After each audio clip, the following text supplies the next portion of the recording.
Je me réjouis de me retrouver encore avec vous aujourd'hui. Et aujourd'hui, on va parler de courage, de bravoure. Lorsqu'on essuie des échecs, on va aller un peu dans la continuité de ce qu'on a vu hier. Et d'ailleurs, si vous avez vécu de belles choses avec le Seigneur, il me ferait plaisir de lire vos différents commentaires. Et je sais que plusieurs personnes parmi vous, vous avez peut-être essayé des choses qui n'ont pas fonctionné. Vous les avez même peut-être fait à plusieurs reprises et parfois vous les avez fait avec foi en disant mais par la foi je vais le faire, je le refais encore et encore. Mais force est de constater qu'il n'y a pas eu peut-être grand résultat. Vous avez utilisé votre savoir-faire, votre expertise. Vous vous êtes même dit que vous vous lancez cette fois, ce sera la bonne.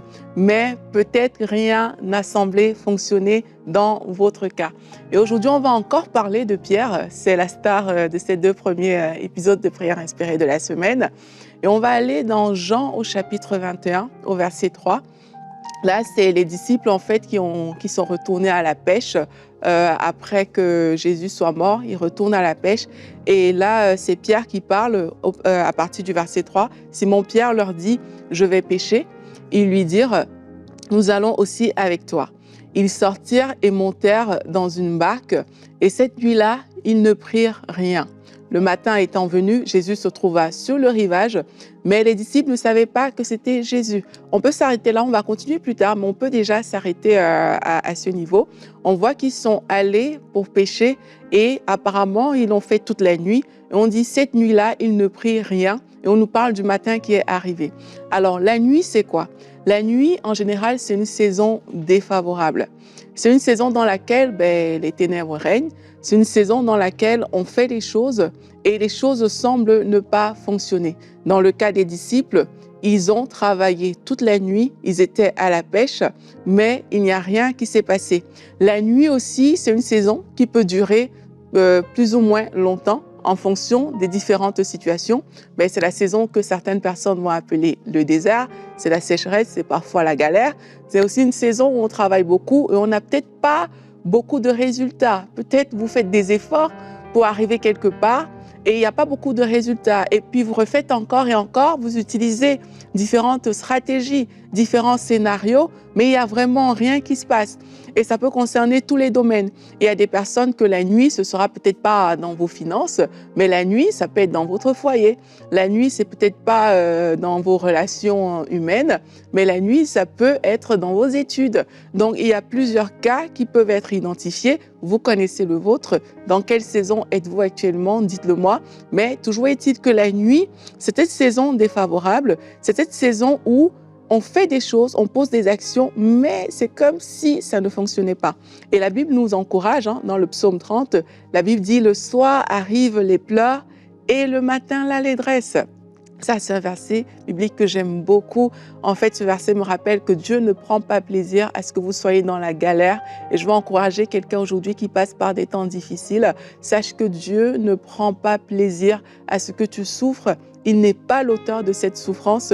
Et il ne prend pas plaisir du tout à ça. D'ailleurs, Jésus a appelé l'étoile brillante du matin et c'est lui qui annonce ce nouveau départ dans ta vie. Le matin, c'est cette période où la joie est encore disponible. C'est cette période où peut-être que la pêche n'a pas eu lieu la nuit, mais le matin. Et il y a quelque chose qui va se passer et on va continuer notre verset de Jean au chapitre 21. Au verset 4, on dit « Le matin étant venu, Jésus se trouva sur le rivage. » Mais les disciples ne savaient pas que c'était Jésus. Et Jésus leur dit, « Enfants, n'avez-vous rien à manger ?»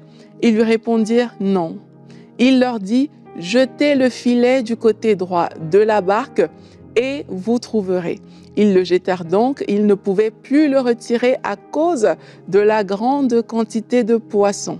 Alors le disciple que Jésus aimait dit à Pierre, « C'est le Seigneur. » Donc là, le matin est arrivé.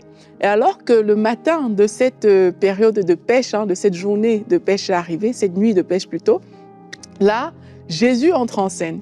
Et quand Jésus entre en scène, Jésus leur donne une instruction précise.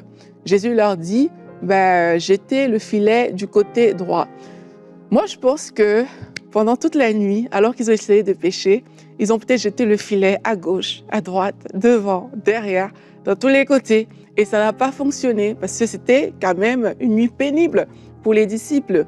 Et alors Jésus se présente devant eux, il leur dit, jeter le filet du côté droit. Ils auraient pu avoir des objections, ces gens-là. Ils auraient pu se dire, non, mais toute la nuit, on était là. Hein. Tu penses que le côté droit, on l'a pas fait? Ils auraient pu avoir ce type d'objection-là, mais pourtant, ils ont juste dit, même s'ils ne l'avaient pas encore vraiment reconnu, ils ont juste dit, ben, sur ta parole, ils ont choisi de jeter le filet.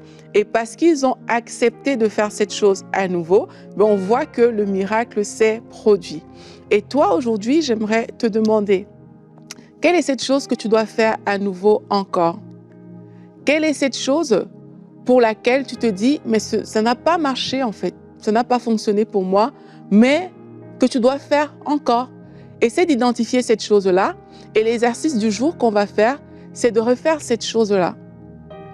Refais cette chose que tu as faite tant de fois, mais sans succès. Aujourd'hui, essaie de la refaire. Peut-être que ça n'a pas fonctionné les autres fois, mais aujourd'hui, sur la parole de Dieu, on va le refaire encore. Renvoie encore ce CV. Retourne vers cette personne qui ne t'écoutait pas. Un peu comme la veuve avec le juge unique. La Bible nous dit que chaque jour, elle retournait vers le juge unique. Toi, retourne vers cette personne qui ne t'écoutait pas, qui ne voulait rien avoir à faire avec toi. Refais encore cette prière. Peut-être que tu avais perdu la foi. Peut-être que tu avais perdu espoir. Et tu te disais, mais en fait, j'ai déjà trop prié et rien ne s'est passé. Mais aujourd'hui, refais encore cette prière. Va encore voir ton Père à nouveau, qui ne t'écoute plus, qui ne te parle plus. Fais encore ce pas vers lui. Et toi, la maman de ces enfants qui sont peut-être rebelles, qui t'ont tourné le dos, va encore vers eux, même s'ils ont décidé de s'éloigner de toi. Va vers ce fils qui ne t'écoute plus parce qu'il s'est rébellé. En gros, jette ton filet. Aujourd'hui, c'est à ça que je veux nous encourager tous à jeter notre filet et à refaire ces choses que peut-être on a déjà essayé plusieurs fois et qui n'ont pas fonctionné. Pour ça, on doit accepter d'engager la conversation avec Dieu et de ne pas nous braquer. Vous savez, si les disciples étaient braqués sur ce qui s'est passé dans la nuit, ben, ils n'auraient pas voulu faire ce que Jésus leur a demandé de faire. Mais ils ne se sont pas braqués, ils ont accepté de recevoir cette orientation du Seigneur, même s'ils l'avaient déjà fait auparavant, même si ça n'avait pas marché auparavant. Et c'est à nous d'agir sur la parole de Dieu comme on a vu hier et de refaire cette chose. Et c'est comme ça que la pêche va devenir miraculeuse. On doit apprendre à s'arrêter dans notre vie, entendre Dieu nous demander de faire des choses et quand Dieu nous demande de poser une action, même si on a déjà fait cette chose-là, même si ça fait des mois et des mois que tu as essayé sans que ça ne réussisse, réessaie encore une nouvelle tentative, fais-la encore parce que c'est Jésus qui te le demande. Et parfois, la bravoure et le courage, on parle d'être courageux devant les échecs, devant les recommencements. Parfois, la bravoure et le courage, c'est juste d'accepter ce que Dieu veut que tu fasses à cet instant T. Parfois, ça demande de ravaler sa salive, ça demande de ravaler son orgueil, ça demande de marcher en n'étant même pas sûr que ça va fonctionner. Ça demande, comme les gens l'ont fait dans cette parabole à Cana, en Galilée, lors de ce premier miracle. Qu'est-ce qu'ils ont fait? Ils ont rempli leur outre d'eau. Ça demande de mettre de l'eau dans ton outre, mais tu ne sais pas si cette eau va vraiment se changer en vin. Mais parce que c'est Jésus qui l'a fait, ben ça te demande d'avancer dans la direction et dans le sens que Jésus veut que tu prennes. Ça te demande parfois aussi de passer le cap de la honte. Plusieurs personnes n'osent plus jeter nos filets. Pourquoi? Parce qu'on a honte. On a déjà trop fait ça. On avait annoncé à tout le monde que ça y est, je lance mon entreprise. Tout le monde est au courant. Depuis des années, l'entreprise ne vient pas. Et aujourd'hui, tu ne veux même plus te lancer dans cette entreprise-là parce que tu es devenu la risée de tout le monde parce que chaque fois que tu dis, tu ne le fais pas. Mais aujourd'hui, c'était ton jour où Jésus te dit, jette ton filet, fais-le encore. Et parce que cette fois-ci, tu le fais sur la parole de Dieu, cette fois-ci, tu le fais en ayant cette foi en Dieu, cette fois-ci, tu le fais sur cette base de la parole. Mais là, il y a quelque chose qui va se passer. Vous savez, si je fais cette émission aujourd'hui, c'est parce que moi-même, dans un temps de prière, j'ai entendu « jette ton filet ». Et je me demandais, mais ça veut dire quoi en fait? Et j'ai réalisé qu'il y a des choses que je ne fais plus parce que je les ai trop faites. Il y a des choses que je ne fais plus parce que je me suis dit, ah mais tiens, ben, j'ai déjà fait ça, ben, ça ne fonctionne pas en fait. Je ne veux pas rester sur la même chose des années, des années et des années. Et puis un jour, je priais et j'ai entendu dans mon esprit, jette ton filet. Et c'est comme ça, quand j'ai commencé à demander des explications à Dieu, que j'ai eu ce que je suis en train de vous transmettre aujourd'hui, qu'il y a des choses qu'on s'empêche de faire parce qu'on se dit que ben, on l'a déjà trop fait, ça et ça n'a pas fonctionné. Et dans la vie, il faut tout simplement avancer. Il ne faut pas rester stocké, bloqué sur quelque chose. Et Dieu me disait, jette ton filet. Et comme j'ai dit, c'est des actions qu'on pose parfois. Tu ne sais pas trop où ça va te mener. Et pourtant, parce que le Seigneur est derrière, ben, il y a quelque chose qui va se passer. Bien sûr, j'avais des objections. Peut-être vous avez des objections aujourd'hui. Peut-être que vous vous dites, c'en est trop, j'en peux plus. Mais Dieu te dit aujourd'hui, jette ton filet. Ton matin à toi est arrivé. Fais cette chose sur la parole du Seigneur. Et chaque jour, je vais vous encourager à le faire vraiment. Chaque jour, prends le temps de demander à Dieu de te conduire et de te donner la force pour réussir à faire cette chose que tu as identifiée dans l'exercice du jour. Alors que tu as identifié cette chose à refaire, chaque jour, quand tu te lèves, demande à Dieu la force et le courage pour pouvoir faire cette chose que tu as identifiée. Et je sais, il y a une maman qui doit retourner vers son enfant. Il y a aussi un enfant qui doit retourner vers sa mère.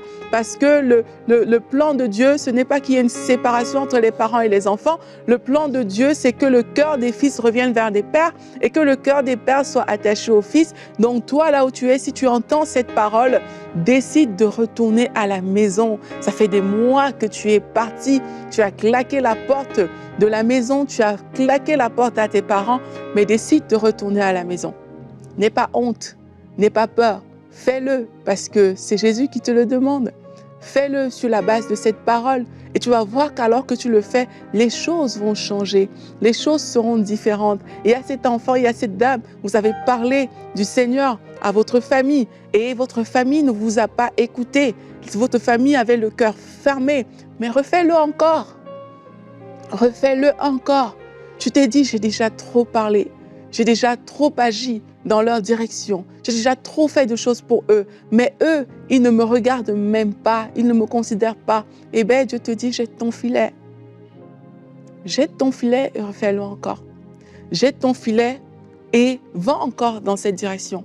Et je suis convaincue que alors que tu le fais, Dieu va faire preuve de fidélité envers toi. Vous savez, lorsqu'on pose des actions par la foi, on peut se positionner devant Dieu, un peu comme le serviteur d'Abraham s'est positionné devant Dieu et il a dit, Seigneur, agis avec fidélité envers ton serviteur Abraham. Abraham qu'il avait envoyé chercher une femme pour Isaac.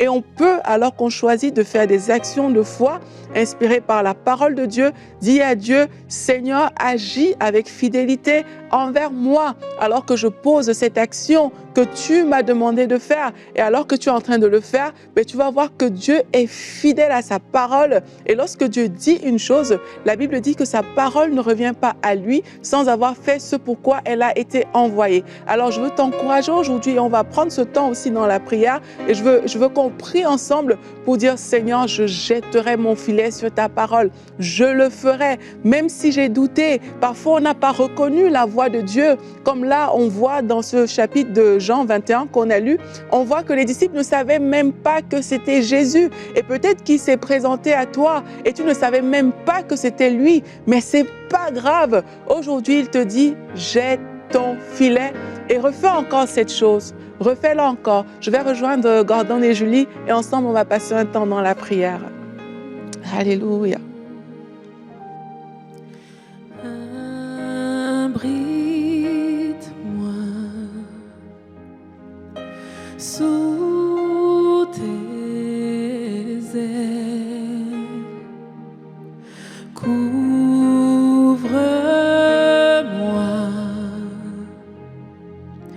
par ta main puissante. Oh, abrite-moi sous tes ailes. Couvre-moi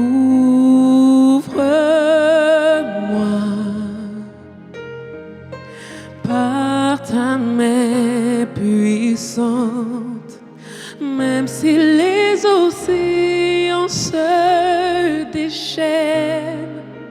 je les traverserai avec toi.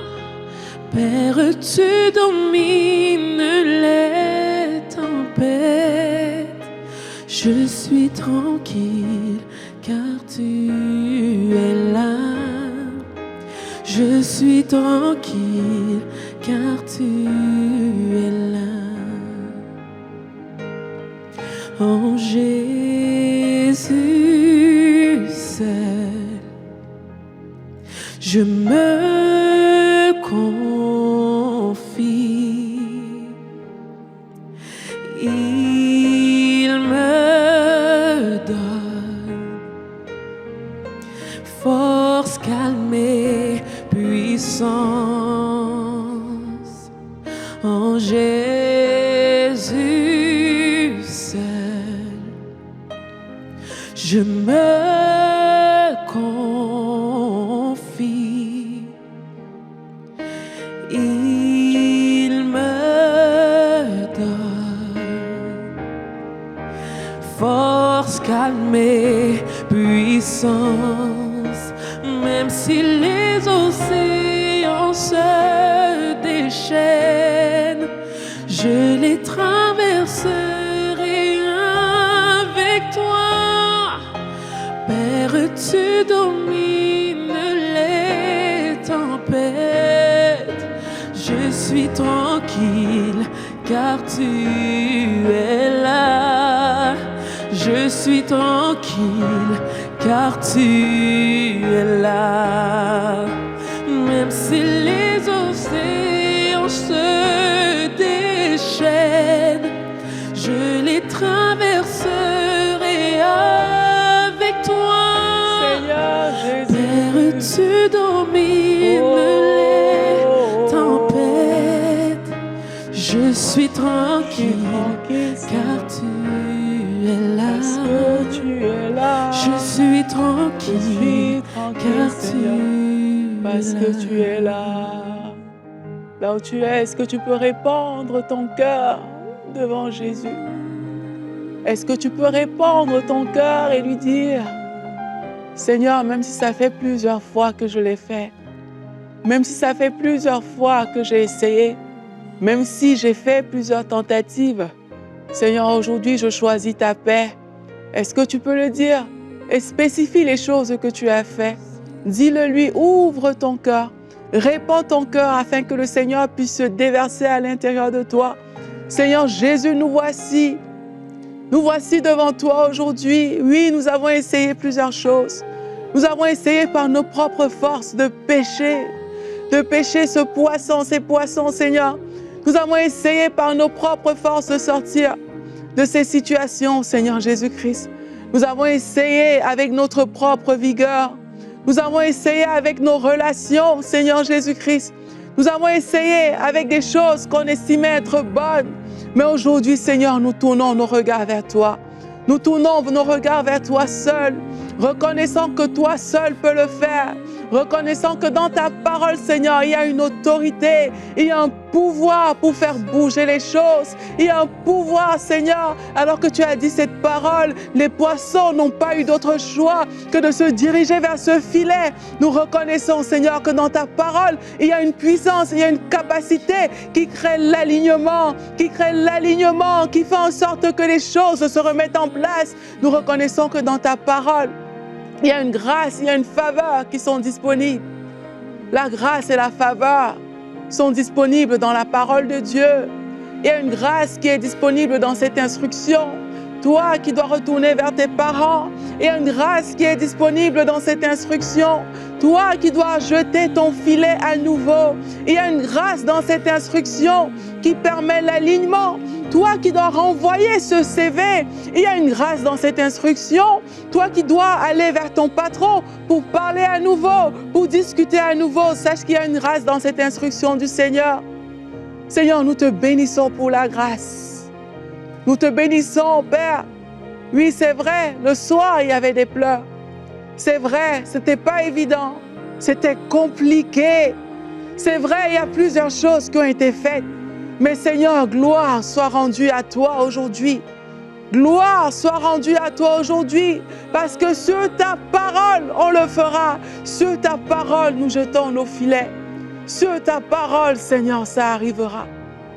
Et nous voulons te bénir, Seigneur Jésus-Christ. Nous voulons t'honorer, Seigneur Jésus-Christ. Nous voulons te louer, parce que ta parole arrive toujours à son but. Ta parole accomplit toujours ce pourquoi elle a été envoyée.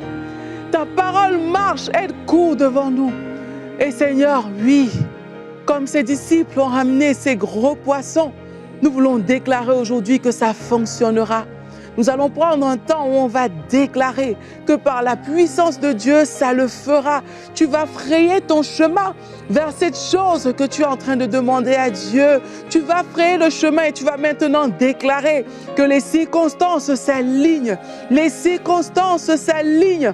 Et toi qui voulais ce visa, les circonstances s'alignent. Tu vas refaire cette demande. Tu vas te représenter à nouveau dans ce consulat et tu vas voir que les circonstances s'alignent au nom de Jésus-Christ. Nous proclamons que les circonstances s'alignent maintenant, que toute chose concourt, Seigneur, en notre faveur, en la faveur de tes enfants, au nom puissant de Jésus-Christ. Nous appelons cet alignement dans les cœurs qui doivent être touchés pour que ces choses arrivent à manifestation. Seigneur, nous proclamons qu'ils sont touchés maintenant par la puissance de ta parole. Nous proclamons que les cœurs des rois sont inclinés en notre faveur. Le cœur des pères est incliné vers les fils. Le cœur des fils est incliné vers les pères. Oui, je vois, j'entends la réconciliation. Il y a une réconciliation qui va se produire suite à ces émissions. Et toi qui ne parlais plus à cet ami que le Seigneur avait mis sur ta route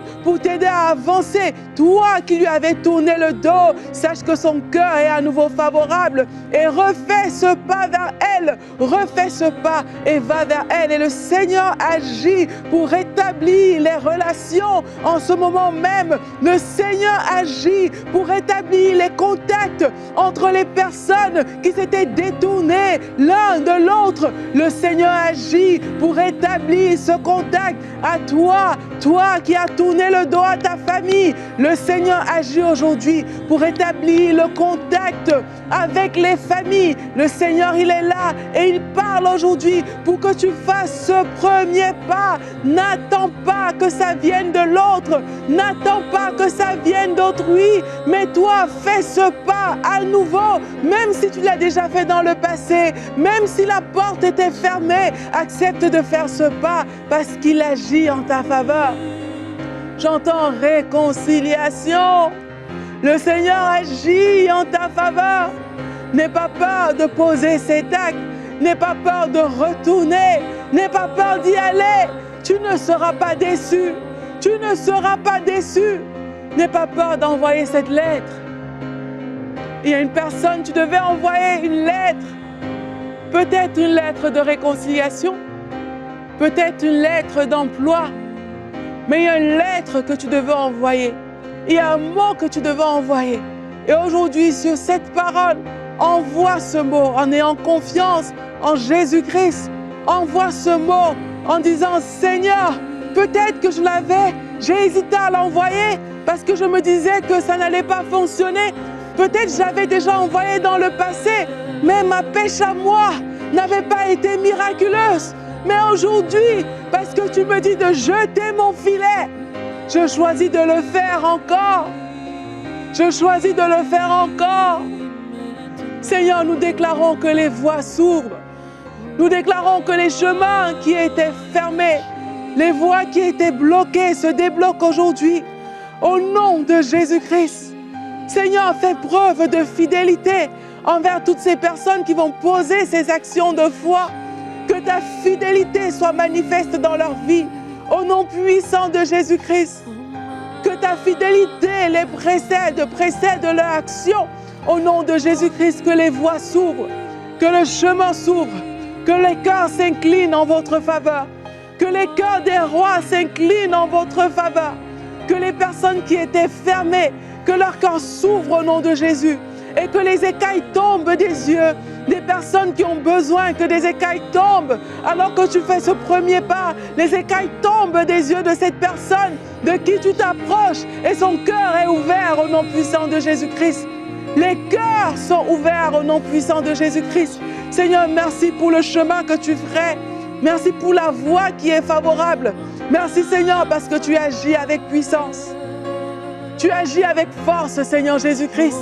Seigneur, aujourd'hui, nous déclarons que nous faisons confiance en ta parole. Nous faisons confiance en tes instructions. Nous te faisons confiance, Seigneur. Accepte de faire ces choses, même si je ne l'ai pas dit, même si je ne l'ai pas cité aujourd'hui. Accepte de poser cet acte encore. Accepte de prier encore pour ce malade à côté de toi. Tu as prié tant de fois et cette personne n'a pas été guérie. Mais accepte de prier encore. Accepte d'imposer encore cette main là où tu as mal, là où tu souffres. Accepte de poser encore cette main et de dire au nom de Jésus-Christ, maladie, tu n'as pas de place dans mon corps. Et au nom de Jésus, je proclame cette guérison. Au nom puissant de Jésus-Christ, accepte de parler encore à cette condition qui te limite et de te tenir devant elle et de dire, non pas par ma force, non pas par ma puissance, mais par la puissance de l'Esprit de Dieu. Je te commande à toi géant, je te commande à toi montagne, tu es renversé au nom de Jésus-Christ. Accepte de te tenir encore devant cette situation. Prends position aujourd'hui par la puissance de Jésus-Christ. Oh Seigneur Jésus-Christ, merci parce que tu es à l'œuvre dans beaucoup de maisons. Tu es à l'œuvre dans beaucoup de familles. Alors que mes frères et sœurs sont positionnés ce matin, ce soir, dans la foi, alors qu'ils sont là en train de prier, alors qu'ils sont là en train de parler à ces situations, alors qu'ils sont là en train de parler à ces obstacles, alors qu'ils ont décidé de jeter à nouveau leur filet. Seigneur, ta fidélité nous rencontre aujourd'hui. Ta fidélité est au rendez-vous, Seigneur, et nous embrassons cette fidélité. Nous croyons, Seigneur, que ces choses vont se passer cette semaine. Nous croyons en ton action, nous croyons en ton œuvre, nous croyons en ta puissance. Et nous te disons merci, Seigneur Jésus-Christ. Merci, Seigneur, parce que ces actions que nous posons sont empreintes de ta grâce. Elles sont chargées de ta puissance. Elles sont chargées de tes capacités. Elles sont chargées de ton onction. Elles arriveront à bout certainement. Oh Seigneur, elles feront ce pourquoi elles ont été envoyées. Elles accompliront leur but. N'hésitez pas à me dire les actions que vous avez décidé de poser à nouveau dans les commentaires. Et je crois que la fidélité de Dieu est au rendez-vous cette semaine. Je me réjouis déjà de tout ce que le Seigneur est en train de faire pour vous. Je me réjouis de cette histoire que vous êtes en train d'écrire avec le Seigneur. Et on se dit à demain pour une prochaine émission de Prière Inspirée. Que Dieu vous bénisse. Bye bye.